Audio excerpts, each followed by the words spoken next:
Hello everyone, this is LW Gaming and welcome to a video guide. Yes, you heard it right. This is a video guide, most specifically the Eternal Temple. I'm actually well aware that some players might actually run into some difficulties when they first discovered this game mode, especially those who have reached level 55 in team levels. So in this video, I wanted to show you all how you can defeat those bosses in different ways because each of these Eternal Temple fights are always interacted differently. So today's battle we're gonna take a look at Leviar, which has each battle has two or three different dominant alliances or legions. These are the factions, by the way. So each of these fights had different faction dominance. So for this instance, Leviar has a dominance of Dark, Reincarnation, and Princess Alliance. And the good news is Princess Alliance has a long variety of a lot of variety of different characters you can use. Most specifically, they're like long range units, like Lucretia, for example. I also believe Girl in the Shell is also part of that faction, so that's also really nice.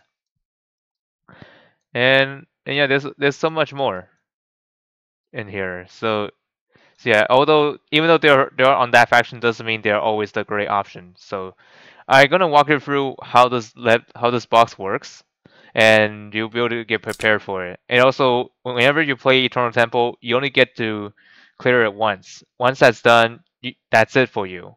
You cannot do it again until the next login.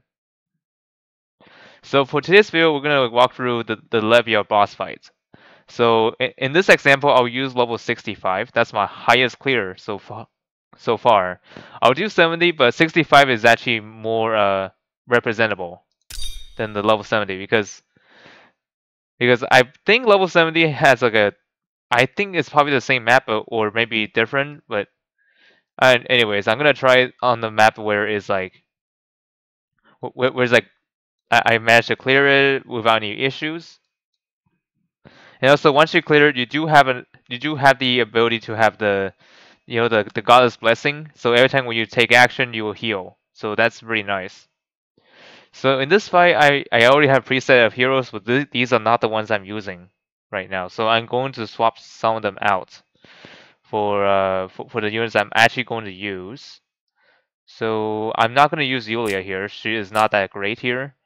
I mean, she is melee, but some of her skills can be ranged. But most of the time, you probably don't want to bring her in because for one reason, she is a melee unit as a whole. I'm gonna tell you why you're not supposed to bring melee units because in case you guys didn't know, this boss has like a huge resistance against melee attacks. So yeah, basically what happened here is so let's see where does it say that? I'm pretty sure it says let's see, it's not that. Okay, so maybe not here as of yet, but so anyways, we're gonna enter. This will take me some time. There goes. Defeat Leviar.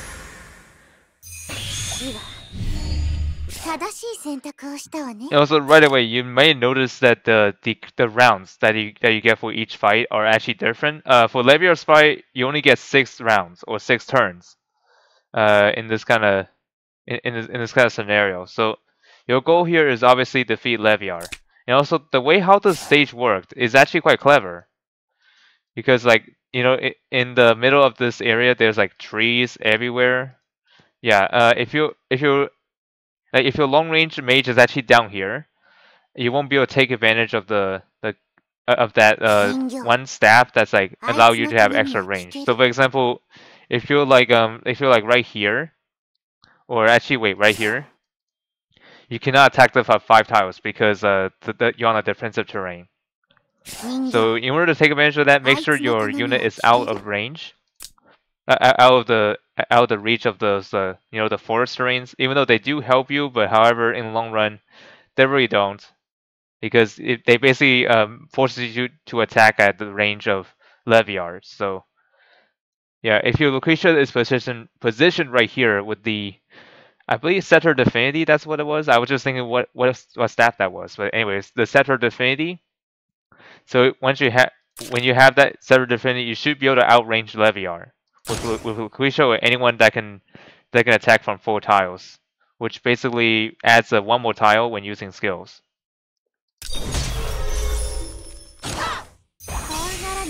So yeah, anyways, this battle is supposed to be fast, so this is how you do it. You attack Leviar as much as you can. And also, Lucretia does not have to go in range. And also, she does not have to get... She shouldn't be worried about getting retaliated because she is outranged. She won't be able to get counterattacked. So yeah, I'm mostly bringing ranged units to attack here. Simply because this boss will punish you for like attacking at close range. So I'll say any ranged unit will work fine here. So as you can see here, I cannot move Narm out of danger. So instead, I'll have to move her right here.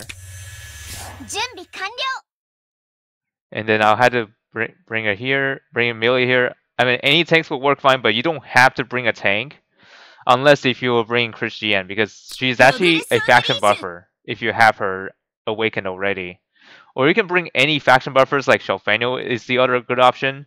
Or you can even bring Luna in this case, if your team is heavily rely on the Princess Alliance. So for this instance, I do not want to activate this barrier yet because I need to be in range with Narm. So let me do that real quick. Although surely it is a waste of act again, but I mean sometimes you have to use it despite your units might be in danger. So for this instance, I had to position her like I can put her either right here or here. It doesn't matter.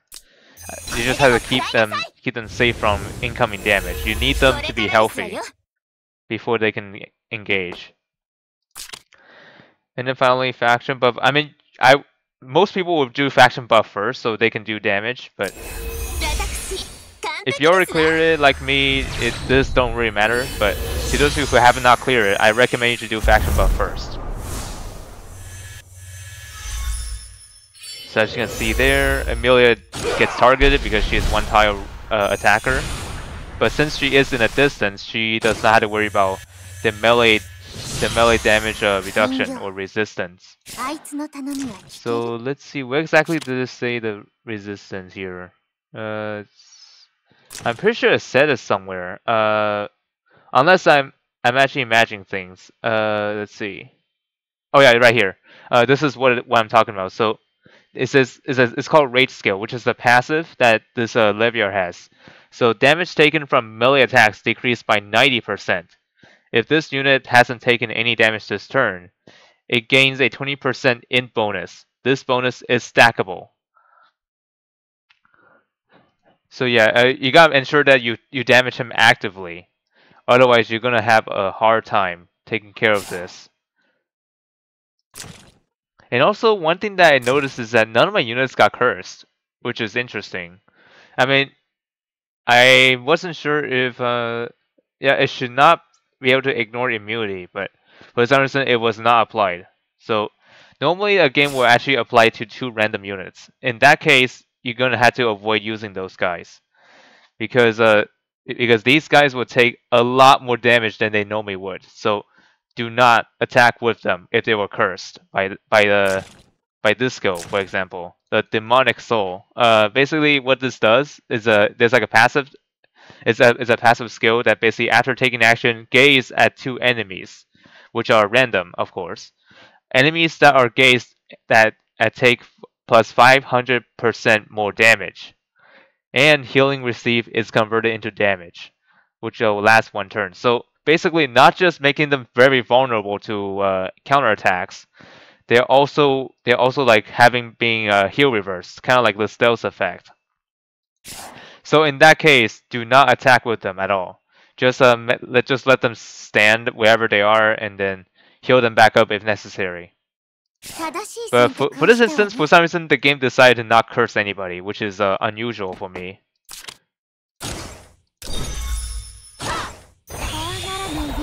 Anyways, you gotta keep attacking. I have no problem taking care of this because I already baited it.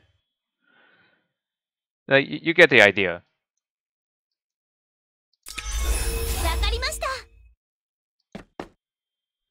Okay, for this one, Narm will have to attack at 2 tiles. I mean, and then for Covenant choices, I would say use Frigg or anybody that can range. In general, I think Frigg might be a better option because it allows you to be able to attack even further than you normally would.